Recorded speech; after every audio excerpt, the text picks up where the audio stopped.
Бәріңізге ассалаумағалейкум. Сіздермен біз қазақ елі арнасы.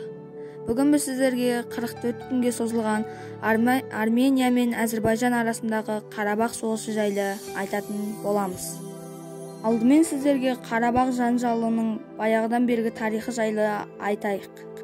Қарабақ жанжалы 1988-89 жылдары Армения мен Әзербайжан арасында болған қақтығыстар Кеңес үкіметі жылдарында Таулы Қарабақ облысы автономиялық құрылым ретінде Әзербайжан КСР-нің құрамында болды.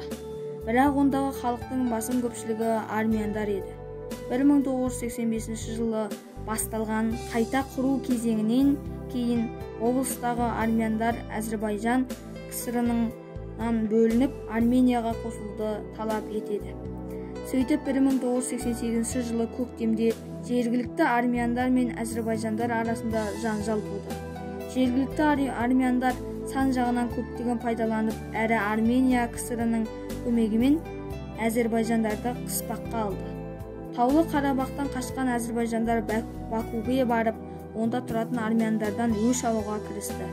1990 жылы 19 қаңтарда Кеңес үкіметі жергілікті билік органдарының келісімінсіз Бакуге әскер кіргізді. Бұл Қарабақ жанжалын өршітіп жіберді.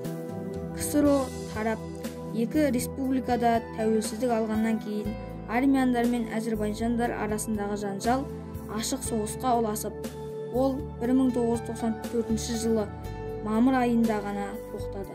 Бірақ Қарабақ жанжалы толық шешімін тапқан жоқ еді. Таулы Қарабақ облысы Әзербайжаннан бөлініп шығып, Арменияның қол астына кіргенімен Әзербайжан үкіметі мұны мойындамаған еді. Биыл 27 қыркүйекте Таулы Қарабақ үшін қақтығыс қайта басталып, мыңдаған адам қайтыс болды. Олардың арасында бейбіт тұрғындар да бар.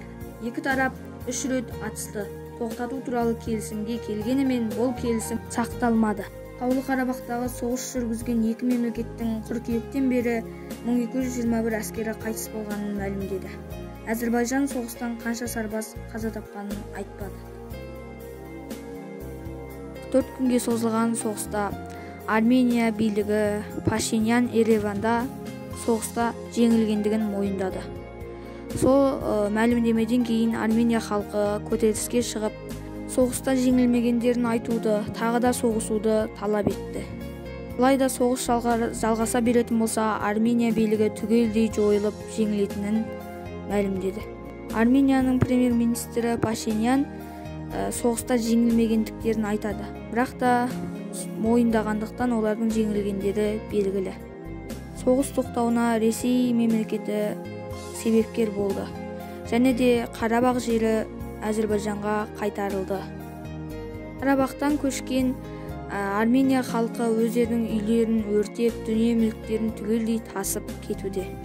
Ал 90 жылдардағы Әзербайжан үкіметі жеңілген және де Қарабақ Арменияға қараған уақытта сол Қарабақтағы Әзербайжан халқын бір күн ғана уақыт беріп, өткендерін өткізіп, өткізбегендерін өлтіріп атумен болған. Ал қазіргі таңда Әзербайжан билігі армяндарға жеңілдік беруде. Кезде Әзербайжан президенті Илхам өздерінің жеңіске жеткендерін айтумен болды. Ал Армения президенті Пашинян жеңілгендерін халыққа айтып, ақпарат құралдарына жариялады. 90 жылдардан бері шешілмей келе жатқан осы Қарабақ дауы енді шешілді деген үміттеміз. Бүгін сіздерге Қарабақ жайлы қысқаша ақпараттар айтып бердік. Видео ұнаса лайк басып, комментарий қалдырып, арнаға жазылып кетіңіздер. Сіздермен болған қазақ елі арнасы.